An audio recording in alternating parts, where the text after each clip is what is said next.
പ്രിയപ്പെട്ട പ്രേക്ഷകർക്ക് അറിയുന്ന പോലെ നമ്മൾ ഈ കുറച്ചുകൂടെയൊക്കെ സൗന്ദര്യബോധം കൂടിയ ഒരു കാലത്താണ് ജീവിക്കുന്നത്. അപ്പോൾ 30 വയസ്സ് കഴിഞ്ഞാൽ മുഖക്കുരു വരാനുള്ള സാധ്യത വളരെ കൂടുതലാണ്. അതിനെക്കുറിച്ചാണ് ഇന്ന് ഫാമിലി ഡോക്ടർ സംസാരിക്കുന്നത്. കൊച്ചി VPS ലേക്ക് ഷോർ ഹോസ്പിറ്റലിലെ associate consultant dermatologist doctor Vineetha ഗോപാലകൃഷ്ണനാണ് ഇന്നത്തെ നമ്മുടെ ഫാമിലി ഡോക്ടർ.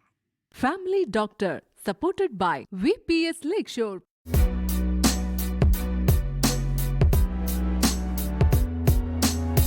എന്താണ് അഡൽട്ട് ഓൺസെറ്റ് ആക്നെ അഥവാ ലേറ്റ് 30s ഒരു 30 വയസ്സിന് ശേഷം വരുന്ന മോക്കുരു എന്താണ് കാരണങ്ങൾ എന്നുള്ളത് നോക്കാം. സാധാരണ രീതിയിൽ അഡൽട്ട് ഓൺസെറ്റ് ആക്നെ എന്ന് പറയുന്നത് ഒന്നെങ്കിൽ നമ്മൾ ഇതുവരെയും മോക്കുരു എക്സ്പീരിയൻസ് ചെയ്തിട്ടില്ലാത്ത ഒരാൾക്ക് സഡൻ ആയിട്ട് ഒരു 25 വയസ്സിന് ശേഷം ഒരു 30 വയസ്സിന് ശേഷം പെട്ടെന്ന് മോക്കുരു അപ്പിയർ ചെയ്യുന്നതിനാണ് നമ്മൾ അഡൽട്ട് ഓൺസെറ്റ് ആക്നെ എന്ന് പറയുന്നത്. 2 തരത്തിലുണ്ടാവാം.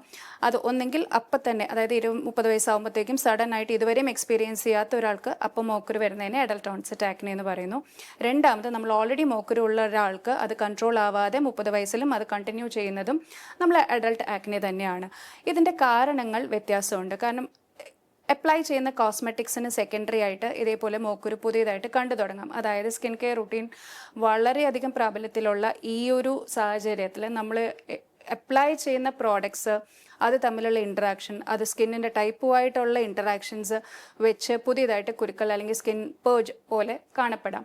രണ്ടാമത് ഹോർമോണൽ ഇംബാലൻസ് കാരണം ഇതേപോലെ മോക്കുരു കാണാറുണ്ട്. അതായത് PCOS പോലുള്ളവ അല്ലെങ്കിൽ എന്തെങ്കിലും ഗുളികകളുടെ സൈഡ് ഇഫക്റ്റിൻ്റെ ഭാഗമായിട്ടും മുഖക്കുരു പുതിയതായിട്ട് ഒരു 30 വയസ്സിന് ശേഷം കാണപ്പെടാറുണ്ട്.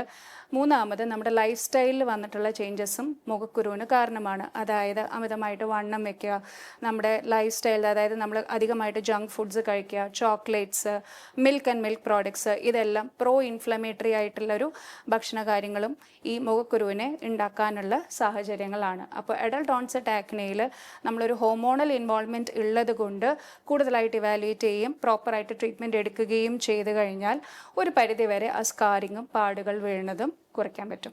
ലോകത്തെവിടെയായാലും ഏത് സമയത്തും 24 വാർത്തകളും ഓഗ്മെന്റഡ് റിയാലിറ്റി പാക്കേജുകളും എക്സ്പ്ലെയിനറുകളും വിശദമായി കാണാൻ ഞങ്ങളുടെ YouTube ചാനൽ നിങ്ങൾക്ക് സബ്സ്ക്രൈബ് ചെയ്യാം.